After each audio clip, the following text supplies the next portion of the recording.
चीजों के उदाहरण से समझ जाइए। फसल, भरना और भारी। भारी हमारे पास है, फसल भी हो रहा है, भरना नहीं है, इसलिए हमारी बारी, फसल हमारा और खाद कोई हो रहा। इसीलिए इस राज्य को जरूरत है एक स्थायी नीति। अभी चूंकि भाषा, जब झारखंड की बात आती है, और बंगाल की बात आती है, उड़ीसा की बात आती है, तो भाषा की भी बात आती है। तो भाषा, बहुत सारे पढ़े लिखे लोगों ने कहा कि भाषा से फायदा क्या होगा, तो हमने ये कहा कि भाषा के आधार पर अगर सिलेबस तय होगा, चाहे वो जेपीएससी की परीक्षा हो, जेएसएससी सीजीएल की परीक्षा हो, और उसमें अगर उस जिला में उस भाषा के आधार पर परीक्षा लिया जाएगा, तो बाकी जो लोग हैं, राजस्थान, महाराष्ट्र, गुजरात के लोग उस भाषा को समझेंगे नहीं और परीक्षा में ऐसे ही छट जाएंगे। जैसे मान के चलिए, अगर उदाहरण रहा, एक मुहावरा रहा कि आंख का तारा, इसका मतलब क्या होता है? ये सभी जानते हैं कि आंख का तारा का मतलब क्या होता है। बिहार के स्टूडेंट भी सही टिक करेंगे, बंगाल के स्टूडेंट भी सही टिक करेंगे, उत्तर प्रदेश और मध्य प्रदेश के स्टूडेंट भी सही टिक करेंगे कि आंख का तारा का मतलब क्या होता है। लेकिन यही यदि हमारी क्षेत्रीय भाषा में होता, जैसे हमारे धनबाद बोकारो में कहावत है कि पकड़ कर हाथ तय करे नाक, ना असम के लोग समझेंगे, ना राजस्थान के लोग समझेंगे, ना बिहार बंगाल के लोग समझेंगे, तो भले परीक्षा में बैठेंगे भाषा को नहीं। उड़ीसा में यही होता है, सारी प्रक्रिया पूरी होने के बाद इंटरव्यू का लेटर को यह भाषा में भेज देता है। गुजरात में हमारे एक दोस्त के साथ यही हुआ था, सारी प्रक्रिया पूरी होने के बाद गुजराती भाषा में उनको इंटरव्यू का लेटर भेज दिया गया था। ना वो समझ पाया, ना गुजरात कभी इंटरव्यू देने के लिए जा सका। उसके बाद अगर लोग चीजों को पढ़ाया जाएगा, अभी जो हाल फिलहाल का जेपीएससी हुआ था, उसमें एक सवाल पूछा गया था कि सेंधा किसे कहते हैं। हमें लगता है कि जो लोग कभी कोचिंग में नहीं गए हैं, उनको भी मालूम है कि सेंधा एक शिकार प्रथा है जो आदिवासी समाज के लोग जंगल में जाके करते हैं। यानी अगर हमारी भाषा में परीक्षा होगा तो सहूलियत हमें होगी।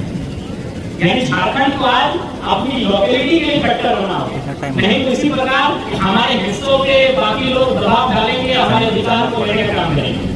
आप देखिए, बहुत सारे लोग ये आरोप लगाते हैं कि ये लड़का बाहरी भित्री की बात करता है। देखिए, बाहरी भित्री की कोई बात नहीं है, विषय को समझिए। बंगाल प्रेसिडेंसी में जब हम थे, 4 राज्य साथ हुआ करते थे, बंगाल, बिहार, उड़ीसा, झारखंड। आज अगर बंगाल की बात करें तो 1912 में बिहार अलग हुआ, 1936 या 38 में उड़ीसा अलग हुआ, 36 या 38 ना, 36 में उड़ीसा अलग हुआ और 2000 में झारखंड। आज बंगाल यानी बड़ा भाई, बंगाल के पास 88,000 वर्ग किलोमीटर का जमीन है, 88,000। उसके बाद बिहार 1912 में, बिहार के पास 94,000 वर्ग किलोमीटर का जमीन है। 1936 में उड़ीसा, उड़ीसा के पास 1,55,000 वर्ग किलोमीटर का जमीन है, और हमारे पास 79,000, यानी सबसे कम हमारे पास है। तो एक बात बताइए, क्या हमारे लोगों ने कभी बिहार की राजधानी पटना, बंगाल की राजधानी कलकत्ता, उड़ीसा की राजधानी भुवनेश्वर में 1 इंच जमीन का कब्जा किया है? नहीं। बस यही तो मुद्दा है भाई। हम तो बोल रहे हैं कि हम लोग चारों भाई हैं, हमने आपकी बंटवारे के बाद आपको 1 इंच जमीन पे कब्जा नजर कराया नहीं, और आपने पूरा रांची पे कब्जा कर लिया। जाके देखिए, बाकी की कोई लड़ाई नहीं है, विषय तो समझिए।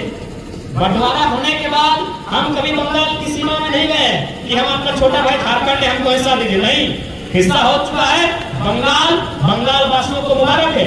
हम कभी बिहार की सीमा में नहीं गए कि हम आपका छोटा भाई झारखंड है, हमको कुछ हिस्सा दीजिए, बिहार वासियों को मुबारक है। हम कभी उड़ीसा की सीमा में नहीं गए कि झारखंड आपका छोटा भाई है, कुछ हिस्सा दीजिए, उड़ीसा वासियों को मुबारक है। तो भैया झारखंड वासियों का रहने दिए ना, काहे डाका डाल रहे हैं? डाका डाल रहे हैं? आप हमारे बड़े भाई हैं, बंगाल हमारा बड़ा भाई है, बिहार हमारा मंझला भाई है, उड़ीसा हमारा संझला भाई है, हम छोटा भाई है। हम आपके भूभाग में नजर नहीं गाड़ते हैं, हम आपकी फसल पे नजर नहीं गाड़ते हैं, तो आपका भी कर्तव्य नहीं बनता है कि हमारी जमीनों पर, हमारी फसलों पर, हमारी नौकरियों पर, हमारे इनकम के सोर्सेस पर नजर गाड़ना चाहिए। कतई नहीं बनता है। बस यही तो मांग कर रहे हैं, यही तो पॉलिसी कर रहे हैं कि आप एक पॉलिसी बनाइए और एक बैरियर लगाइए, बाकी लोग छट जाए, वे लोग अपनी सीमाओं में रुक जाए। यही तो मांग झारखंड की।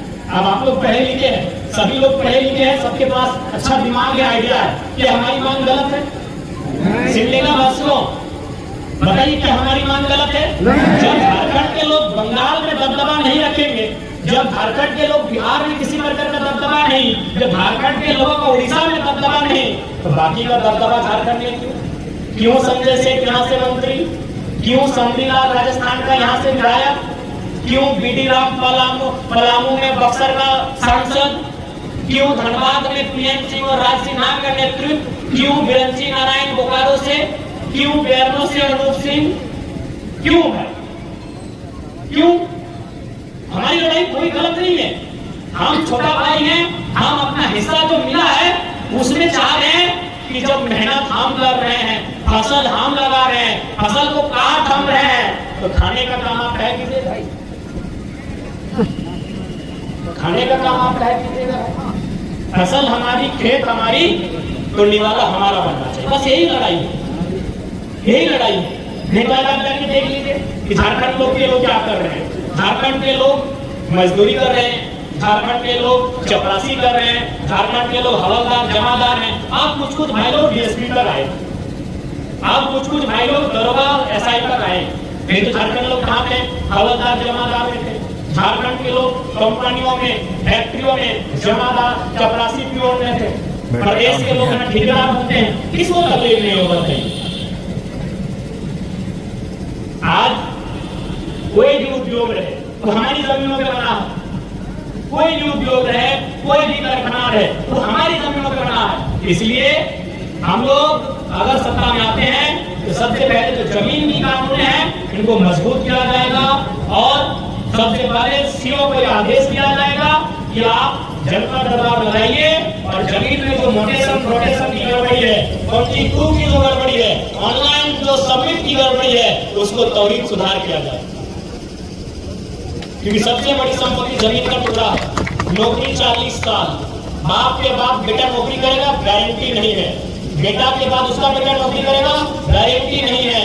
लेकिन जो खेत आपने आज से 4000 साल पहले जोतने कोड़ने का काम किया था, आज भी जोत कोड़ रहे हैं। जो धान आपने हड़प्पा के काल से लगाया है, जो गेहूं आपने महाजनपद के काल में लगाया था, जो साग आपने सम्राट अशोक के काल में लगाया था, वही साग सब्जी आज भी लगा रहे हैं। यही असली सत्य है, इसको स्वीकार कीजिएगा। इसलिए हम लोग जमीन की जो कानून है और बकायदा जो वर्तमान की सरकार है उन्होंने अपने घोषणा पत्र में लिखा था कि जीएम लैंड हम लोग रसीद काटेंगे रेत के, लेकिन उन्होंने आज जीएम लैंड का रसीद ही नहीं काटा। जीएम लैंड कहां चला गया?